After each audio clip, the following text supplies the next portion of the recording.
Stand your ground law comes into focus in Florida as a white woman shoots a black one. This is undiluted news. Mikey Bones reporting. Authorities in Ocala, Florida came under pressure yesterday to arrest and charge a white woman who fired through her front door and killed a black neighbor in a case that has put Florida's divisive stand your ground law back into the spotlight. About 3 dozen mostly black protesters gathered outside the Marion County Judicial Center to demand that the shooter be arrested in the country's latest flashpoint over race and gun violence. Chief Prosecutor State Attorney William Gladson met with the protesters and urged patience while the investigation continues. Ajika Owens, a 35-year-old mother of four, was killed in a Friday night shooting that Marion County Sheriff Billy Wood said was the culmination of a 2.5-year feud between neighbors. The woman lived in the rolling hills south of Ocala, a North Florida city.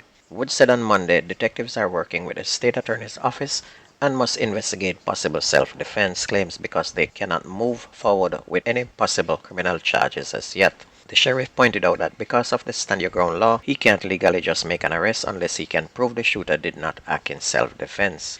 The sheriff said that Owens was shot moments after going to the apartment of her neighbor, who had yelled at Owens' children as they played in a nearby lot. He also said the neighbor, who has not been identified by police, had thrown a pair of skates that hit one of the children. Before the confrontation, the shooter had been yelling racial slurs at the children, according to a statement from civil rights attorney Benjamin Crump, who is representing Owens' family. He also represented Trayvon Martin's family in 2012, when the black teenager was killed in a case that drew worldwide attention to the state stand your ground laws.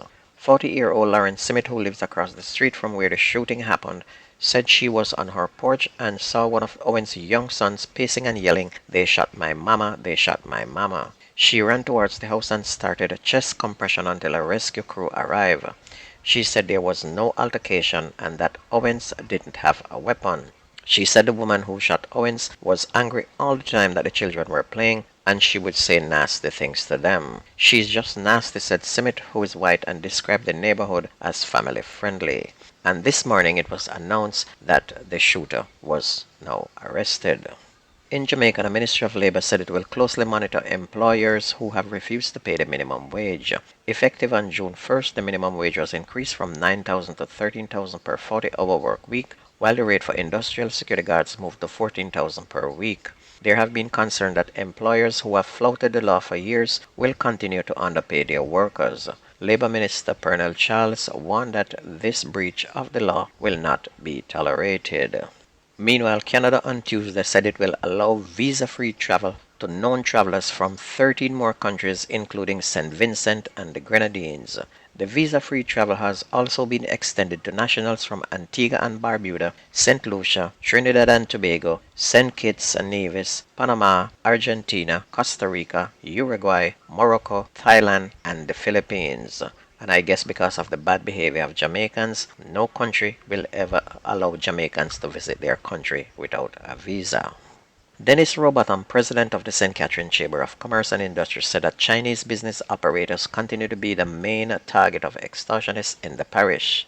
Mr. Robotham, who was a guest Tuesday on the morning agenda on Power 106, said some Chinese business owners do not report incidents of extortion because they are fearful for their lives. He also said that some business operators do not trust the police because there is a perception that there are rogue cops with connections to criminal gangs who goes right back and tell the gangsters who report them. He said there is heightened fear in the business community since last weekend's killing of 47-year-old pharmacy operator Deslan White in St. Catherine. Mr. White's killing is believed to be linked to extortion. According to Mr. Robotham, economic activities are negatively affected whenever a business operator is killed, since this leads to business being closed and workers lose their jobs. Mr. Robotham urged the government to find alternative to a state of public emergency in the quest to reduce crime. He called for a comprehensive crime plan, asserting that the state of emergency is no longer effective in fighting crime in St. Catherine. Meanwhile, a man has been arrested and charged for a double murder which was committed in the Montego Bay, St. James on May 20. The St. James police said that 25-year-old Renardo Linton, otherwise called Short Boss, a taxi operator of Fore retirement in the parish, has been charged with 2 counts of murder and conspiracy to commit murder. Another man was taken into custody pending further investigations. Linton was charged for the murder of 31-year-old Ramon McFarlane, otherwise called Brownman, of Industrial District, and 27-year-old Ayade Gooden, otherwise called Siva, of Estuary Scheme, both in St. James. Reports are that McFarlane and Mr. Gooden were traveling in a Toyota Probox about 3:20 p.m. when they were attacked by gunmen at the intersection of Harbour Street and Union Street. A police team in the area went to investigate and saw two men fleeing the scene. The police gave chase and arrested Linton. The wounded men were taken to hospital, where they were then pronounced dead. The body of an unidentified man was found with bullet wounds in Cecil Garden in Spanish Town, St. Catherine, on Monday night. It's of dark complexion, slim built, and about 173 centimeters long. The body was clad in a white t-shirt, denim pants, and a pair of black and white sneakers. Reports from the Spanish Town police are that about 10:30, residents heard explosions and summoned the police. Upon their arrival, the body of the man was seen on his back with bullet wounds to the head. Meanwhile, a delivery man was shot dead while transporting goods at Portmore Parkway in Portmore, St. Catherine yesterday afternoon. He has been identified as 36-year-old O'Shane McLean from Dreamland Drive in Old Brighton in the municipality, and it was reported at about midday McLean went to Portmore Park in a truck to deliver hardware items, and while McLean unloaded the truck, a grey motor vehicle drove up. Police said a man armed with a gun alighted from the vehicle and opened gunfire, hitting the now deceased several times.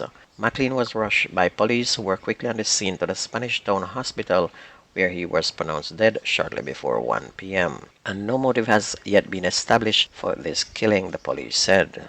On to sports, the Miami Heat and the Denver Nuggets will clash tonight in Game 3 in Miami as the NBA Finals heat up. The series is tied 1-1 and is getting more interesting, as words out of Miami is that Tyler Herro, the Heat top scorer, might be back. Herro broke his hand several months ago and has not played any games, and if he returns, although not as a starter, he will be an additional spark off the bench, and his accurate scoring could spell trouble for the Nuggets. A fit Herro teaming with Bam Adebayo and Jimmy Butler will be an interesting combination, and Game 3 is going to be turning out to be filled with excitement and anticipation. Catch you at the games. And if you ever miss the news on this radio station, please go to YouTube, type in Jamaican Undiluted News, listen, like, share, and subscribe to keep it going. My name is Mikey Bones. I gone.